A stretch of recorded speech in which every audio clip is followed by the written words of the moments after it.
सुप्रभातम विद्यार्थियों, online live class में आप सभी का स्वागत है। आज 11 अगस्त 2020 कक्षा 10वीं विषय संस्कृतम विषय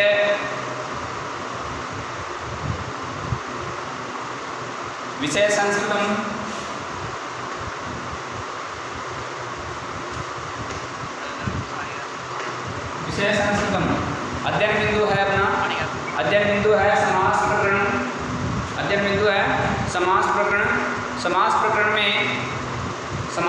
में अपने आज अपादान कारक के बारे में पढ़ेंगे। इससे पहले अपन ने कर्ता, कर्म, करण और संप्रदान कारक के बारे में अध्ययन कर लिया था। आज अपने अपादान कारक के बारे में पढ़ेंगे।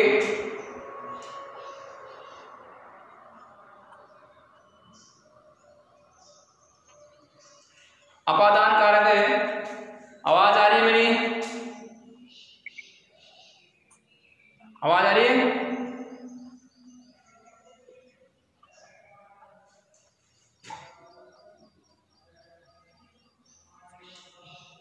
प्रदीप, आवाज आ रही है? बोर्ड पे दिखाई दे रहा है सही? नहीं आ रही आवाज? हैं? Yes sir. आ रही है?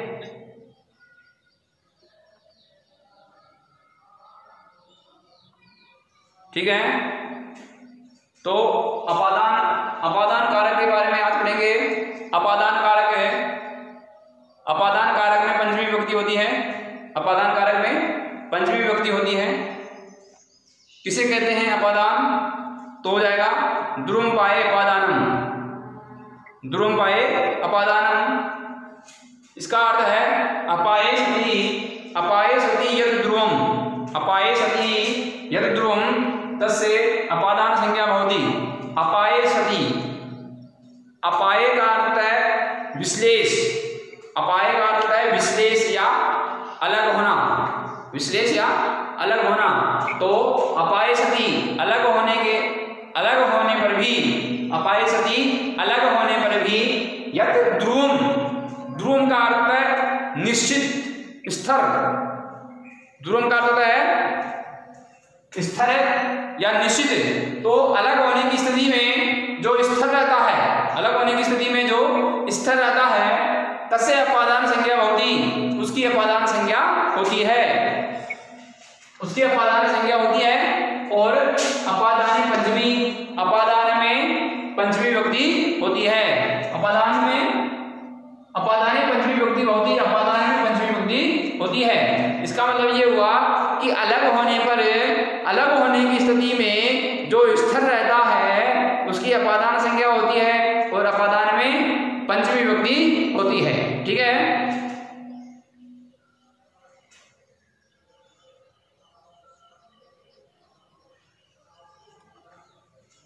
अपादान में पंचमी विभक्ति होती है। तो देखो इसका एक उदाहरण देखेंगे।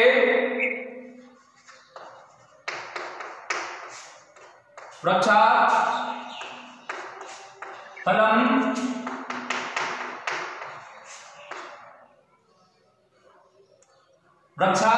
पतति। वृक्षात् फलम पतति, इसमें ये जो पेड़ है, वृक्षात् फलम पतति, इसका अर्थ है पेड़ से पत्ता गिरता है। पेड़ से पत्ता गिरता है। यहाँ पेड़ से पत्ता गिरता है, इसमें पेड़ से पत्ता नहीं, फल। वृक्षात् फलम पतति, पेड़ से फल गिरता है। यहाँ फल जो है पेड़ से अलग हो रहा है, लेकिन पेड़ वही है। पेड़ स्थिर है, पेड़ स्थिर है। आवाज आ रही है मेरी? आवाज आ रही सबको? नहीं आ रही सर। बिल्कुल भी नहीं आ रही? आवाज नहीं आ रही। नो सर, कर आ रही है। हैं?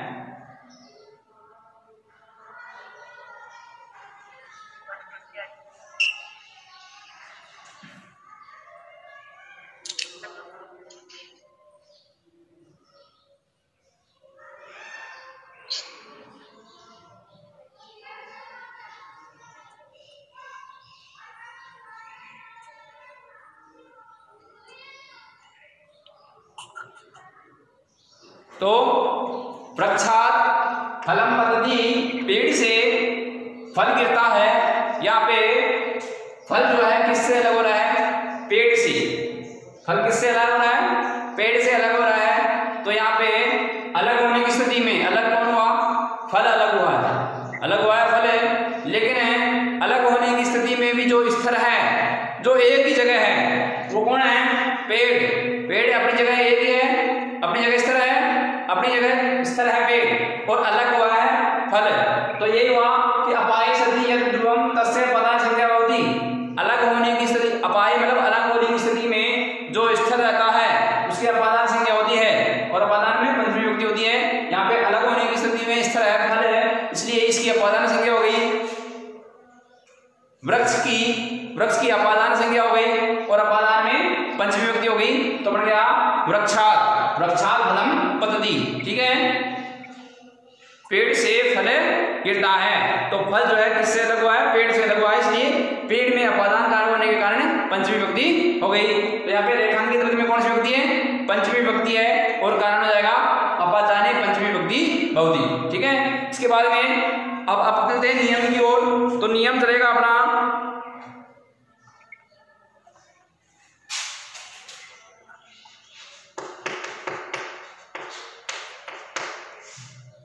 मित्रार्थानाम भय हेतु, मित्रार्थानाम भय हेतु, मित्रार्थानाम भय हेतु ये नियम कहता है कि भयार्थानाम रक्षणार्थानाम, भयार्थानाम रक्षणार्थानाम धातूनां प्रयोगे भय से यद हेतु भवति, भयार्थानां रक्षार्थानां धातूनां प्रयोगे यस्य प्रयोगे भय से यद हेतु भवति तत् अपादान संज्ञा भवति। भय अर्थ वाली धातुओं के प्रयोग में और रक्षा अर्थ वाली धातुओं के प्रयोग में, एक तो भय और एक रक्षे। रक्ष का अर्थ है त्राण, त्राण धातु।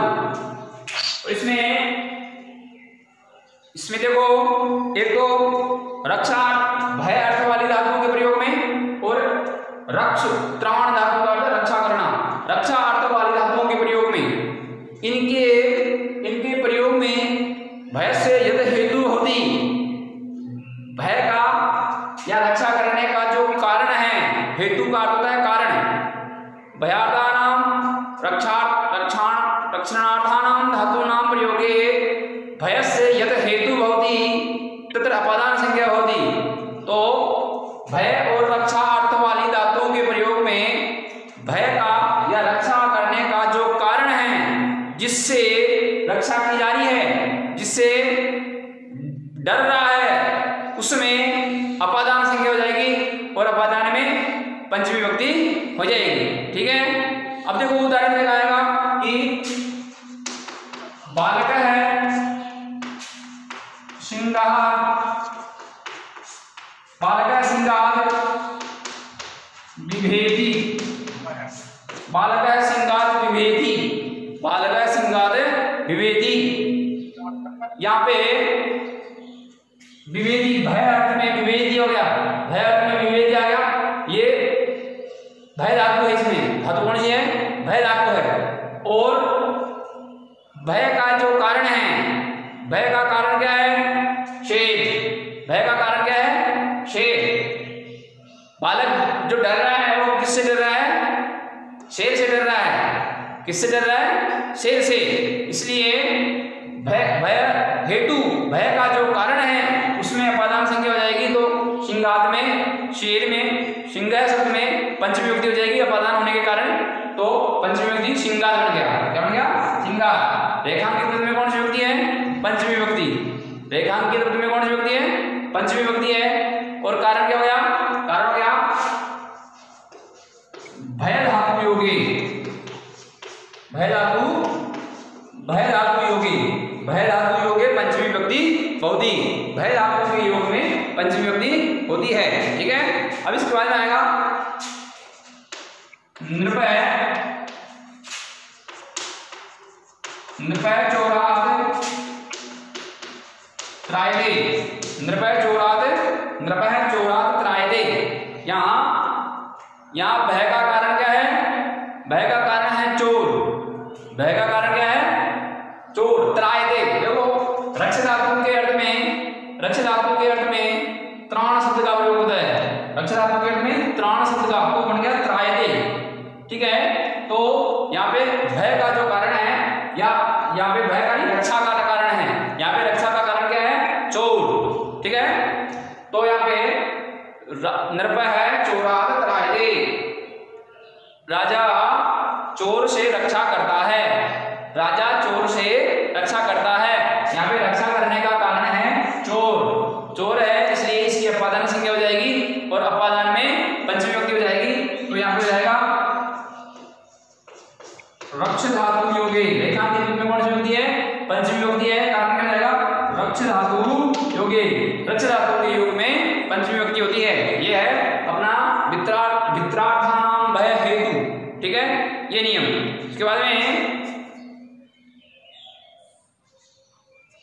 इसके बाद में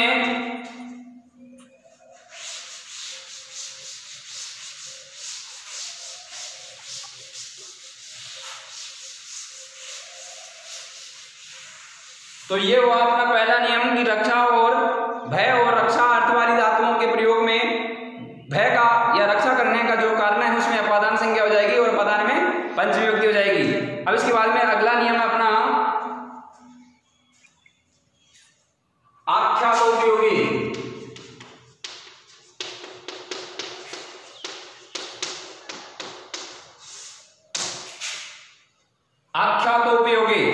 आख्यातोपयोगी जो नियम है वो क्या कहता है कि यस्मात् नियम पूर्वक विद्या गृह्यते, यस्मात् नियम पूर्वक विद्या गृह्यते तस्य शिक्षक आदि जनस्य अपादान संज्ञा भवति, जिससे नियम पूर्वक विद्या ग्रहण की जाती है। जिससे नियम पूर्वक विद्या ग्रहण की, जिससे नियम पूर्वक विद्या ग्रहण की जाती है। जिससे आख्यातोपयोगी नियम कहता है कि जिससे नियम पूर्वक विद्या ग्रहण की जाती है उस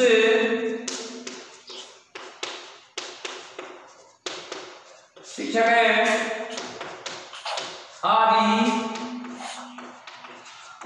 आदि मनुष्य की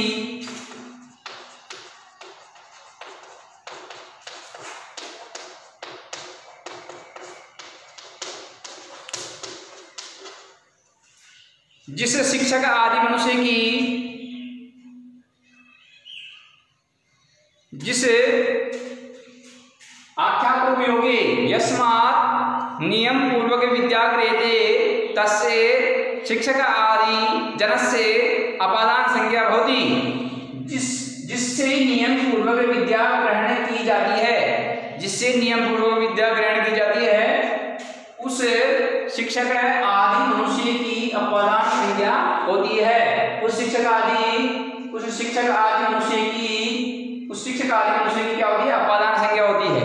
यदि कोई बालक नियम पूर्वक किसी शिक्षक से या किसी मनुष्य से विद्या ग्रहण करता है तो उस जिससे विद्या ग्रहण करता है उस शिक्षक से या उस मनुष्य से यदि वह शिक्षा ग्रहण करता है तो उस शिक्षक में पंचमी विभक्ति हो जाएगी अपादान कारक होने के कारण। लेकिन ये कार्य होना चाहिए नियम पूर्वक है। ऐसा नहीं है कि एक दिन पढ़ा, 1 महीने बाद गायब, फिर 1 महीने बाद में फिर आया, तो वो नियम पूर्वक नहीं हुआ। जैसे आप नियम पूर्वक पढ़ रहे हो तो वो वहां आप जब नियम पूर्वक पढ़ रहे हो तो यहाँ पे आपके लिए और हमारे लिए, हम आपको नियम पूर्वक पढ़ा रहे हैं, आप नियम पूर्वक पढ़ रहे हो तो ये नियम हमारे ऊपर लागू होगा। ठीक है, लेकिन जब बीच में अंतराल हो जाएगा, 1 महीने में 1 बार पढ़ा, फिर दूसरे महीने में 1 बार पढ़ा, तो वो नियम नहीं हुआ तो वहां पे अपादान कारक नहीं होगा, अपादान कारक नहीं होगा तो पंचमी विभक्ति नहीं होगी। जैसे शिष्य है, उदाहरण देखें अपने इसका,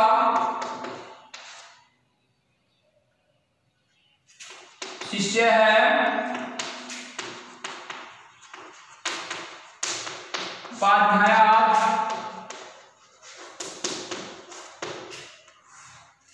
शिष्य है उपाध्यायात् अधीते, शिष्य है उपाध्यायात् अधीते।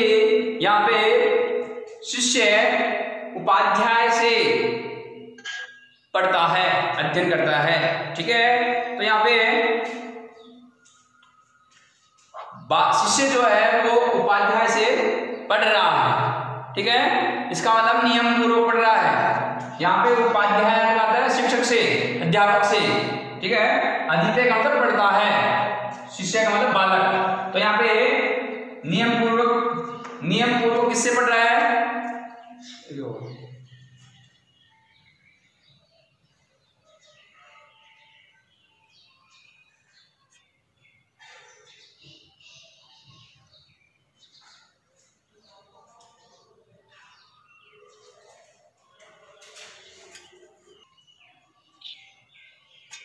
तो यहाँ पे नियम पूर्वक विद्या जो ग्रहण की जा रही है वो किससे की जा रही है? उपाध्याय से। उपाध्याय से नियम पूर्वक विद्या ग्रहण की जा रही है, इसलिए उपाध्याय क्या हो जाएगी? अपादान संज्ञा हो जाएगी और उपादान में पंचमी विभक्ति हो जाएगी। अब यहाँ पे कारण क्या रहेगा? कारण रहेगा यहाँ पे नियम पूर्वक विद्या स्वीकारी, नियम पूर्वक विद्या स्वीकारे शिक्षक आदि जन से अपादान संज्ञा होती, अपादाने पंचमी विभक्ति होती।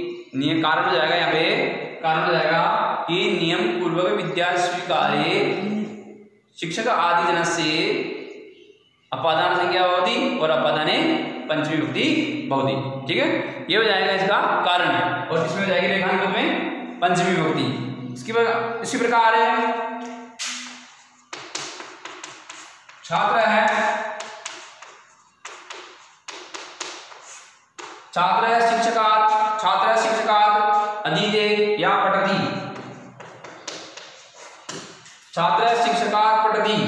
यहाँ पे छात्र जो है वो किससे पढ़ रहा है? नियम पूर्वक शिक्षक से, तो शिक्षक में पंचमी विभक्ति हो जाएगी और कारण हो जाएगा नियम पूर्वक, ये रेखांकित में पंचमी विभक्ति, और कारण हो जाएगा नियम पूर्वक विद्या स्वीकारे, नियम पूर्वक विद्या स्वीकारे शिक्षक आदि जन से अपादान संज्ञा होती, अपादाने पंचमी विभक्ति होती, ठीक है। इसके बाद में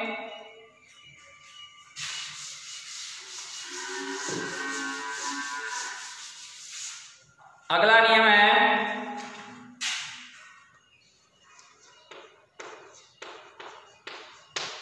जुगुप्सा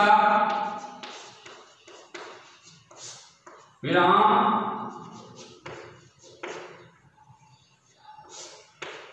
जुगुप्सा विराम प्रमाद,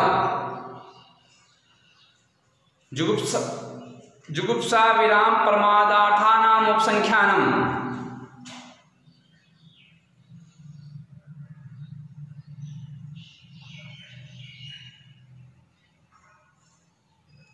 जुगुप्सा विराम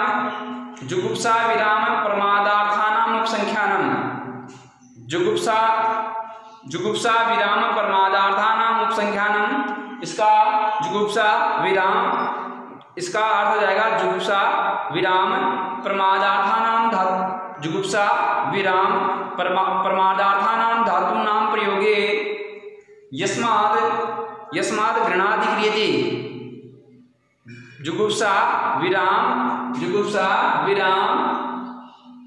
प्रमादार्थानां धातूनां प्रयोगे यस्मात् गृह्णाति क्रियते तस्य अपादान संज्ञा भवति। जुगुप्सा का अर्थ है घृणा करना,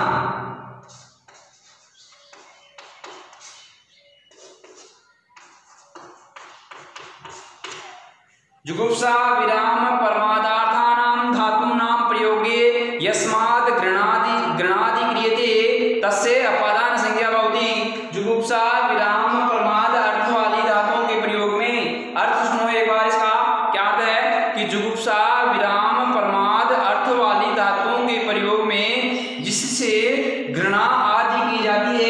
जिससे घृणा आदि की जाती है उसकी अपादान संज्ञा होती है, ठीक है। और अपादाने पंचमी से अपादान में क्या हो जाएगी, पंचमी विभक्ति हो जाएगी।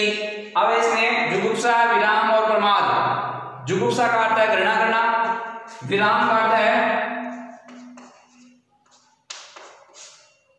रुकना या दूर, विराम का अर्थ है रुकना या दूर हटना, और प्रमाद का अर्थ है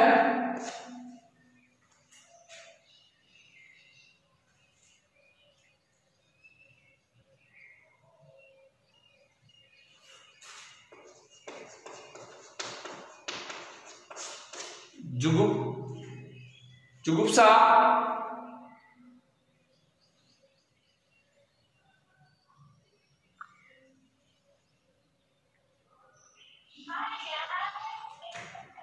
जुगुप्सा इसका अर्थ है घृणा करना, विराम का अर्थ है रुकना या दूर हटना, और प्रमाद का अर्थ है आलस्य करना। इन अर्थ वाली धातुओं के प्रयोग में जिससे घृणा आदि की जाती है उसे जिससे घृणा की जाती है उसमें पंचमी विभक्ति होती है, ठीक है। देखो, जुगुप्सा का अर्थ है घृणा करना, विराम का अर्थ है रुकना या दूर हटना, और प्रमाद का अर्थ है आलस्य करना। इनके योग में पंचमी विभक्ति होगी। जैसे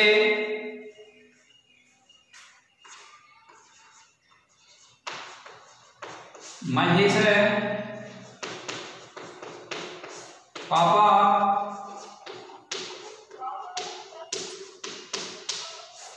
महेश है पापा जुगुप्सरे, महेश है पापा, महेश है पापात जुगुप्सरे। महेश पाप से घृणा करता है, महेश पाप से घृणा करता है।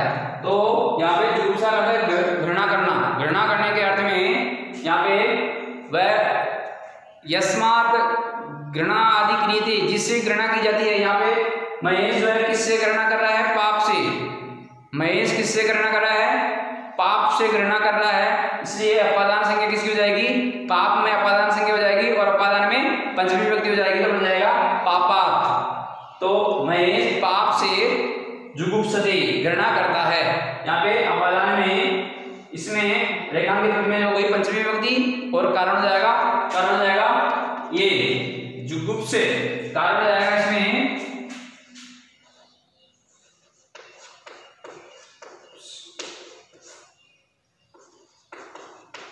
ये कारण हो जाएगा जुगुप्स धातु योगे,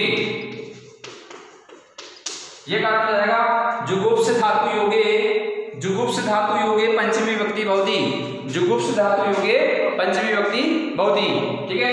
इसके बाद में विराम, विराम का अर्थ है रुकना या दूर हटना, तो इसका हो जाएगा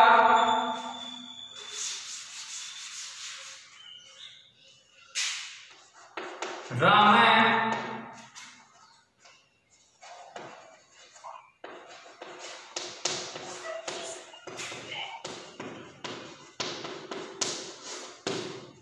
राम है अधर्मात्, राम है अधर्मात् विरमति, विराम शब्द का यहाँ पे अर्थ है रुकना या दूर हटना। राम है अधर्मात् विरमति, राम अधर्म से विरमति रुकता है या दूर, राम अधर्म करने से दूर हटता है या रुकता है, ठीक है। तो ये विराम इसके लिए रुकना या दूर हटने के अर्थ में, ये जो राम है वो किससे दूर हटता है, अधर्म से, तो इसमें कौन सी विभक्ति हो गई, पंचमी विभक्ति हो गई। और कारण हो गया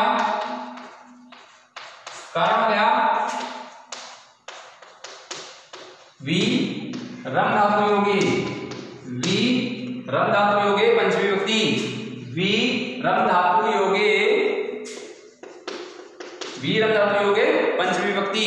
तो हो गया दूर हटने के अर्थ में। अब है प्रमाद, आलस्य, आलस्य करने के अर्थ में, जैसे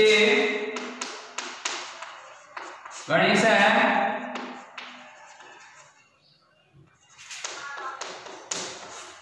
गणेश है अध्ययनात्,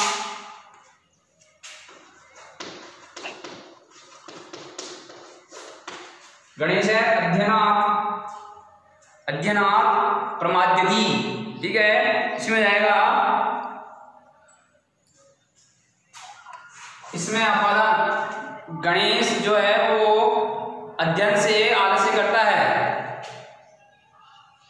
गणेश अध्ययन से आलस्य करता है, पढ़ाई करने से जी चुराता है, पढ़ाई करने में मन नहीं लगता उसका, तो वो आलस्य करना, आलस्य करने के अर्थ में, आलस्य करने के अर्थ में किससे आलस्य करता है वो? अध्ययन करने से, अध्ययन करने से आलस्य करता है, इसलिए इसमें अपादान संज्ञा हो गई और अपादान में अध्ययनात् में पंचमी विभक्ति हो गई। ये हो गई इसमें पंचमी विभक्ति और कारण क्या जाएगा? प्रमाद धातु योगे, प्रमाद धातु योगे पंचमी विभक्ति। क्या कारण है पंचमी विभक्ति होने का? प्रमाद अर्थ वाली धातु, प्रमाद अर्थ वाली धातुओं के प्रयोग में पंचमी विभक्ति होती है। ये हुआ अपना जुगुप्सा विराम प्रमादार्थानाम उपसंख्यानम। आयुष शर्मा का मन नहीं लग रहा पढ़ाई में, आयुष शर्मा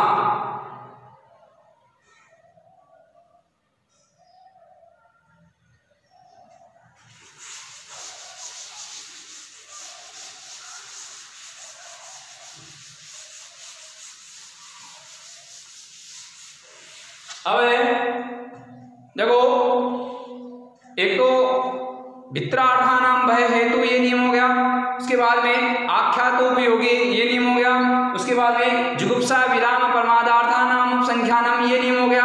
अब इसके बाद में है अगला नियम भूधातो, भूधातो यह कर्ता, भूधातो,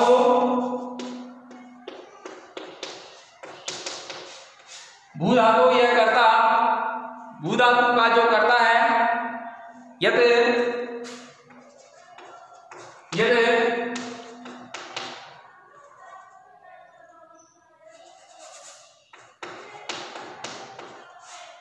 उत्पत्ति, भूधातु, भूधातु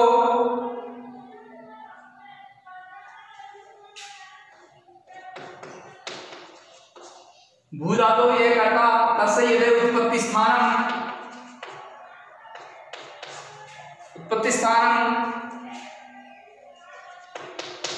तस्य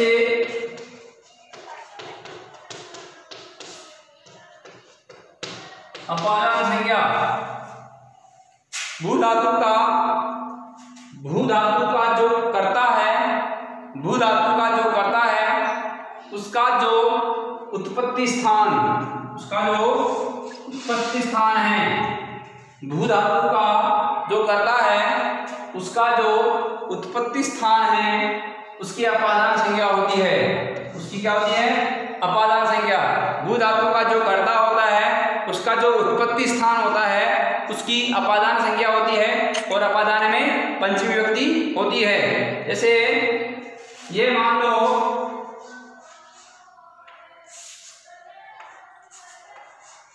ये पर्वत है,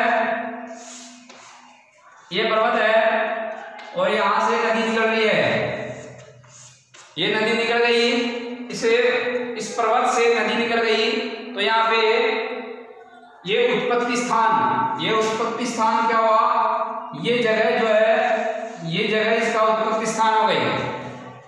ये है नदी, जैसे मान लो गंगा नदी, गंगोत्री, गंगा नदी गंगोत्री, ये गंगोत्री स्थान है। ये गंगोत्री स्थान जहां से गंगा नदी निकलती है तो ये गंगा नदी का उत्पत्ति स्थान हो गया। तो यहाँ पे ये गंगोत्री जो है वो कहाँ है? हिमालय में है। हिमालय पर्वत श्रृंखला के अंदर है गंगोत्री नामक नामक स्थान है, तो ये हिमालय में आती है, इसलिए ये उत्पत्ति स्थान यहाँ पे हुआ है, ये है हिमालय। तो इसमें हिमालय में पंचमी विभक्ति हो जाएगी, तो हो जाएगा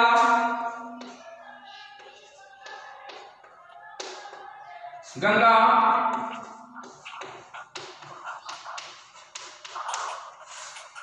गंगा हिमालयात् प्रभवति, गंगा हिमालयात् प्रभवति। ठीक है, गंगा हिमालय से निकलती है, गंगा हिमालय से निकलती है। और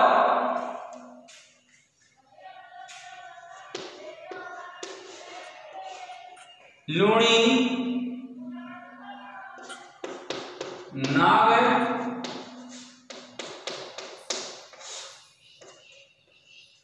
लूणी नाग पर्वतात् प्रभवति। अजमेर जिले में है नाग पर्वत। उस नाग पर्वत से लूणी नदी, जिसको लवणवती नदी भी कहते हैं, ये लूणी नदी का उद्गम स्थान है नाग पर्वत। इसलिए उत्पत्ति स्थान में पंचमी विभक्ति होगी, नाग पर्वतात् बन गया पंचमी विभक्ति। कारण क्या हो जाएगा, यहाँ पे और यहाँ पे हिमालयात् में पंचमी विभक्ति होगी, उसका कारण जाएगा भू धातु योगे पंचमी विभक्ति। और यहाँ पे भी नाग पर्वतात् में कौन विभक्ति है, पंचमी, उसका कारण जाएगा ये, इसका कारण भी ये हो जाएगा, इसका कारण हो जाएगा भू धातु योगे पंचमी विभक्ति भवति। एक ये नियम रहेगा। इसके बाद में अगला नियम है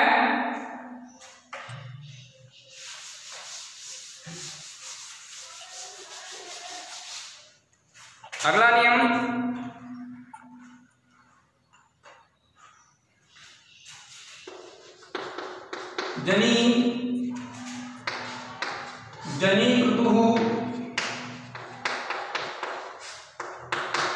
जनीकृतु प्रकृति, जनीकृतु प्रकृति, जनीकृतु प्रकृति, जन धातो यह करता,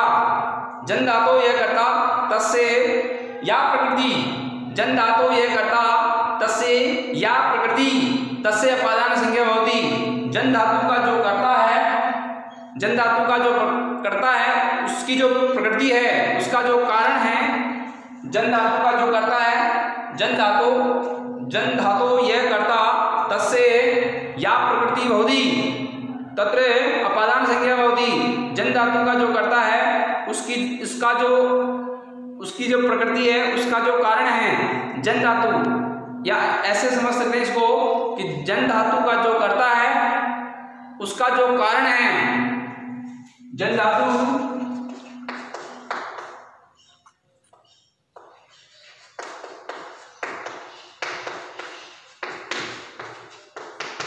जन धातु का जो करता है,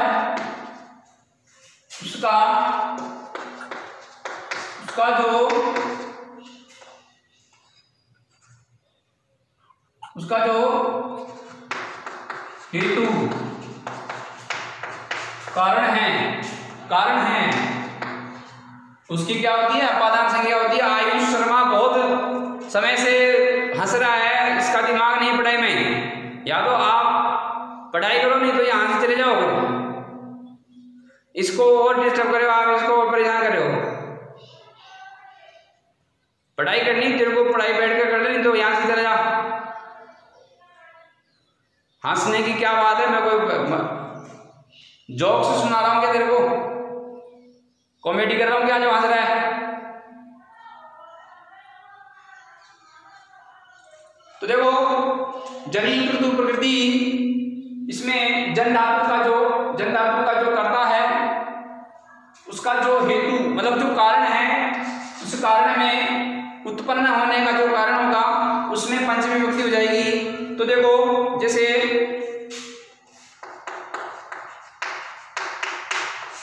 गोमया,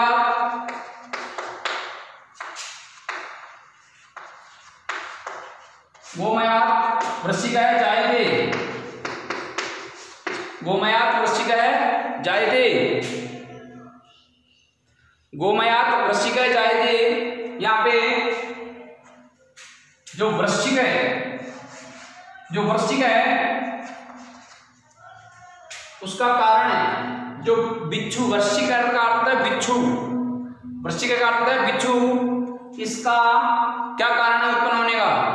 उत्पन्न होने का कारण जो है वो है गोमयात, गोमयात, गोमयात है, गोमयात